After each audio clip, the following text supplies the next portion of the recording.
সাথে ছিলাম, এখনো আছি এবং দাবি আদায় না হওয়া পর্যন্ত আছি।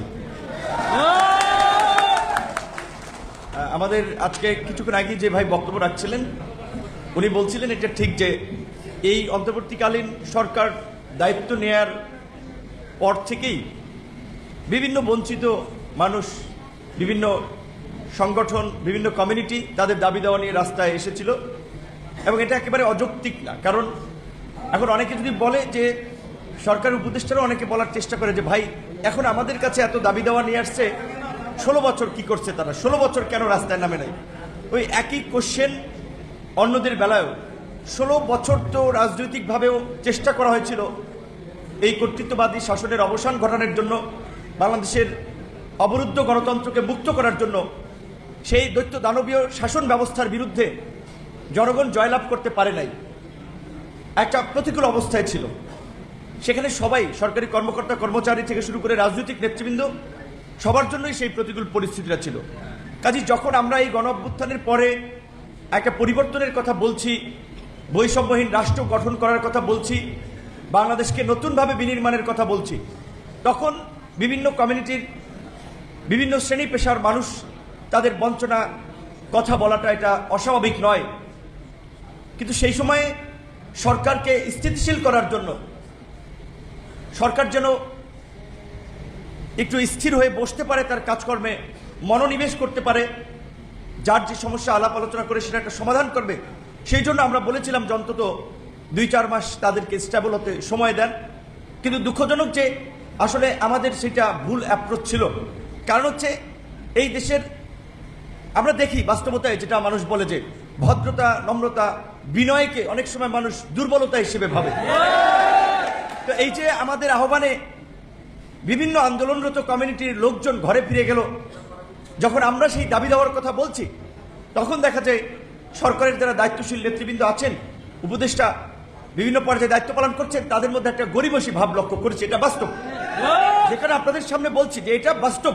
আমরা যখন কথা বলছি মনে হয় আসলে ওনারা 5 বছর রাজনৈতিক সরকারের মতো ক্ষমতায় থাকবেন, কাজে ওনারা এত চিন্তা ভাবনা করছেন, এত কিছু বলছেন, অথচ এই অন্তর্বর্তীকালীন সরকারের উচিত ছিল একেবারে বেতন কাঠামো থেকে শুরু করে পে স্কেলের মতো যত ধরনের বৈষম্য, সেগুলোর বিষয়ে একটা শক্ত এবং সাহসী পদক্ষেপ নেওয়া।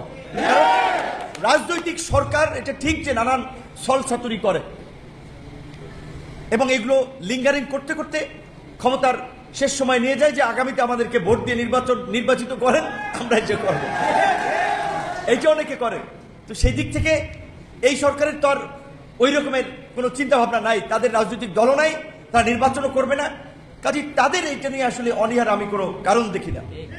তো আমি ব্যক্তিগতভাবে মনে করি সিঙ্গাপুরে একেবারেই চতুর্দিকে পানি, ইভেন ওই দেশের যে পানি খায় ওই বোতলজাত পানিটাও আসে মালয়েশিয়া থেকে, সবজি কলা আসে ইন্দোনেশিয়া, থাইল্যান্ড, পাশের দেশ থেকে, কিচ্ছু ওখানে ওইভাবে উৎপাদন হয় না। শুধুমাত্র ওই নদী পথকে ব্যবহার করে একটা কানেক্টিভ হাবে পরিণত হয়েছে, এশিয়ার কানেক্টিভ হাব। সমস্ত আন্তর্জাতিক বড় বড় প্রতিষ্ঠানগুলো অফিস সিঙ্গাপুরে। সেখানে দুর্নীতি নির্মূল করার জন্য, দেশকে গড়ে তোলার জন্য সেখানকার রাষ্ট্রপ্রধান লি কুয়ান ইউ যে ফর্মুলাটি অ্যাপ্লাই করেছিলেন, প্রথমে এসে দায়িত্ব নিয়ে তিনি সরকারি কর্মকর্তা কর্মচারীদের বেতন বাড়িয়ে দিয়েছিলেন, রাজনীতিবিদদেরকেও বেতনভুক্ত করেছিলেন যেন রাজনীতিবিদ এবং সরকারি কর্মকর্তা কর্মচারীরা কোনোভাবে দুর্নীতির সাথে জড়িত না হয়। তো প্রকৃত অর্থে আসলে আমরা মনে করছিলাম আমাদের magic man doctor Mohammad Yunus আন্তর্জাতিক একজন ব্যক্তিত্ব, বহু দেশের রাষ্ট্র পরিচালনা, রাষ্ট্র ব্যবস্থার, সমাজ অর্থনীতির তার অভিজ্ঞতা আছে, তার সাথে যে টিম, কাজেই তারাও এখানে এসে ওই একই পদক্ষেপ নেবেন যে প্রথমত এই রাষ্ট্রকে ঠিক করতে হলে আমি মনে করি আগে সরকারি কর্মকর্তা কর্মচারীদের ঠিক করা উচিত, এবং তাহলে তাদের তো এই সমাজের বাস্তবতার নিরিখে জীবনযাপন করার জন্য যেই ন্যূনতম সহায়তাটুকু, আর্থিক সাপোর্টটুকু প্রয়োজন, সেটি রাষ্ট্রকে নিশ্চিত করতে হবে। তারপরে আপনি বলতে পারবেন যে আপনার বেতন পর্যাপ্ত, আপনারা কোনো ঘুষ দুর্নীতির সাথে যুক্ত হবেন না।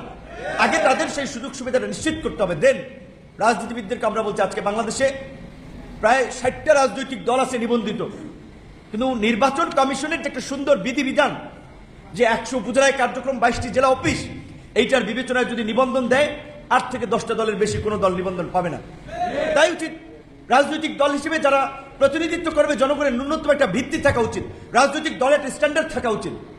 তো আমরা ভেবেছিলাম এই ধরনের কিছু মৌলিক পরিবর্তন সরকার আনবে, যেই পরিবর্তনের জন্য সরকারের খুব বেগ পেতে হতো না।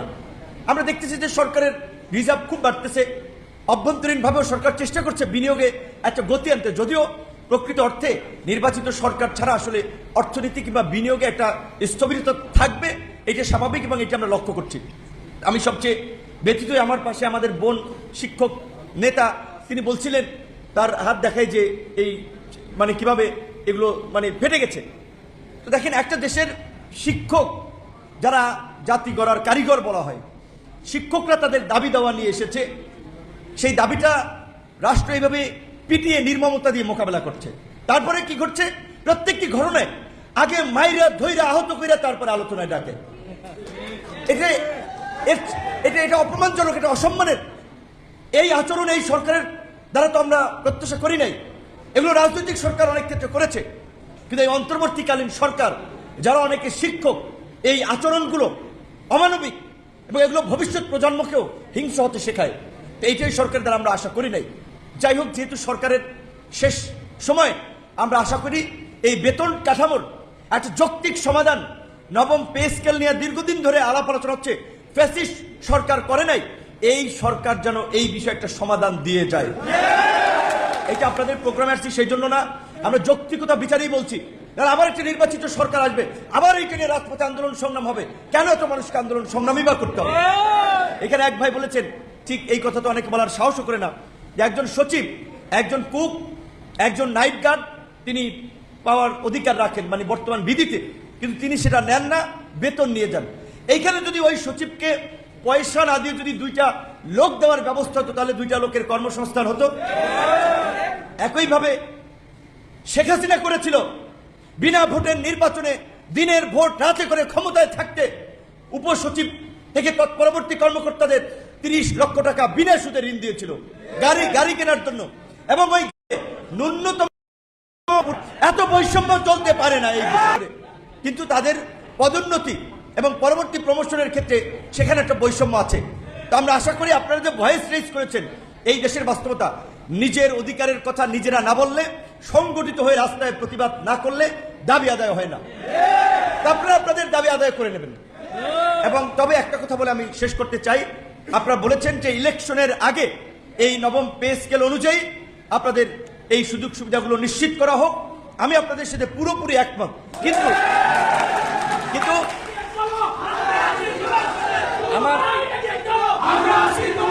আমার মনে হয় আপনারা যদি এইভাবে বলেন নো পে মানে পে স্কেল নো ইলেকশন, তাহলে অনেকে এটার মধ্যে ষড়যন্ত্র খুঁজবে যে ইলেকশন বানচাল করার জন্য তাদেরকে বোধহয় কেউ উস্কাচ্ছে।